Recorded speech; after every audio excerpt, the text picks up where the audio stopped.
So, is gaming officially over? Like, is it just something that's becoming expensive like everything else? Because look at what's going on right now.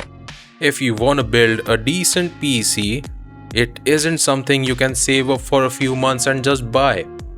RAM prices are completely out of control, as we all know. Apple is raising prices like crazy, and Sony is out there asking top dollar for a PS5 Pro that doesn't even come with a disk drive. And the thing is, when you actually look at a computer or a console, what is this thing? It's basically just a box of metal, glass, and silicon. So, why exactly are we so stressed about this stuff? Or why do we care so much about maybe not being able to own it? It's cause technology isn't just a luxury anymore. You need a computer or a phone just to function. For work, emails, alarms, everything. And for a lot of us, this box also meant something else. It meant that tiny little escape from the day when we could just sit and relax. And right now, corporate tech CEOs are pushing us toward this weird cloud trash future where you are not supposed to own hardware. Games cost about 80 to 100 bucks and you are just paying a monthly fee to rent your fun. Now the question is, why does this hurt so much?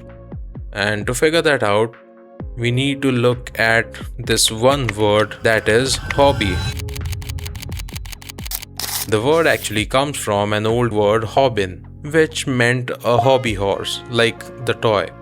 And back then, riding your hobby horse just meant you were obsessed with some weird specific topic that had nothing to do with your job. And fast forward to the Industrial Revolution, people started working 8-hour factory shifts, and for the first time, people actually had free time at home. There was a clear segregation between work hours and free time. Now you would think that's a good deal, right? But the elites back then were terrified. They were worried that if the working class people had free time and a bit of cash, maybe they would just go on and drink, gamble, or maybe do something even more creative, like political rioting. So they came up with this idea called productive leisure. They started pushing things like stamp collecting, coin gathering, model trains, that sort of stuff. And these little things weren't just for fun. It was literally designed to keep people busy, structured, and out of trouble.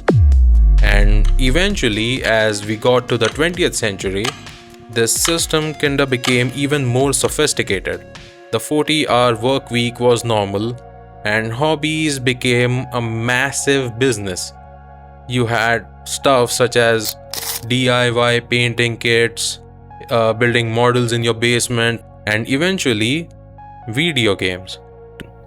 And honestly, gaming was probably the best version of this that we ever got. It did everything a hobby is supposed to do. For the most part, gaming is community driven. It takes a basic level of skill, it keeps your brain active, and most importantly, it was cheap enough that normal people could just do it. You bought a console or built a budget PC, you purchase the game, and you're pretty much set. So, what happens when that escape gets taken away? And that's happening right now. First, we are getting priced out. It's not just the fact that consoles cost an immense amount of money these days, or a GPU is basically priced like a luxury item. Games themselves are creeping up to $70 to $80 to even $100 these days. But the important thing is, it stops being a normal pastime. It becomes this exclusive club that most of us are not invited to. Second, And honestly, the worst aspect of all this is physical media is dying. Now, what we need to remember is this.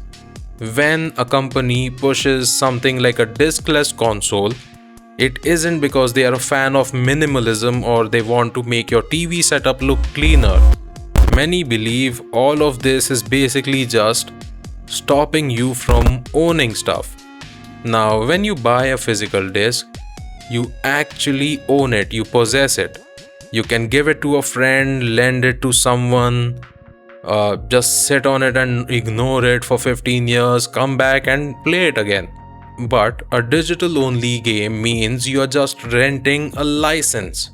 The second a server shuts down or a publisher loses some minor license, that game can just vanish from your library. And we end up in this perpetual subscription loop where we pay every month, own zero physical objects, and just accept whatever price hike is gonna come next. And when you get priced out of active hobbies, what's left? Doomscrolling. And at that point, you have swapped an active problem-solving hobby for basically just scrolling past 50 short form videos in 2 minutes just to get that quick, cheap hit of dopamine. Now I know the popular opinion is basically the AI bubble is absolutely not sustainable, and sooner or later this bubble is gonna pop, the RAM prices are gonna come down, and we are gonna be able to buy the stuff that we used to. And to be very honest with you, I'm really not sure about this, because we are living in one of the most uncertain eras in human existence. And I don't want to oversell this thing with the AI dystopia future and all that shit. Because we all know that sooner or later, many of these companies who are relying on AI are gonna find out that there is a price that you have to pay and AI isn't free. But right now we have reached a stage of integration with AI where we can't deny its existence and the fact that it's gonna stay with us in some form or the other. And many people believe, including me, that we just have to wait for 2028 or 29 or 30 and then we might be able to build that perfect PC, or at least find something that's reasonably priced. But on the other hand, we need to accept that since COVID, our perception of time has been completely turned upside down. Because we are in 2026 right now, and a wait time for 29 or 2030 is absolutely wild. Because I'm assuming if a young adult is watching, the time from 2015 to 2020 was a monumental shift in our lives. And then you think about the same 5-year period from, let's say, 2020 and 2025. For most people, all these years basically look the same. And that has fooled us into thinking that a wait time up to 2028 or even 29 isn't that long a time. And that is absolutely crazy. So where does all of this leave us? It means we have to stop waiting for technology to become cheap again. And somehow we need to adapt and start actually trying to enjoy our lives. And for that, the most essential thing we need to do is go deep down in our psyche, find that last it is what it is, bring that out and accept the reality. Because at the end of the day, hobbies aren't just something you do when you're bored. Hobbies are what make us who we are. The stuff we learn, the patience we build, the experiences we gather, the stories we remember. Now that is the stuff that actually shapes your personality.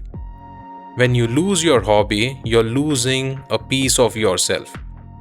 Now, when we talk about adapting, it basically means something like sticking with older hardware for a bit longer, Maybe it is holding on to physical discs and playing it on an older console.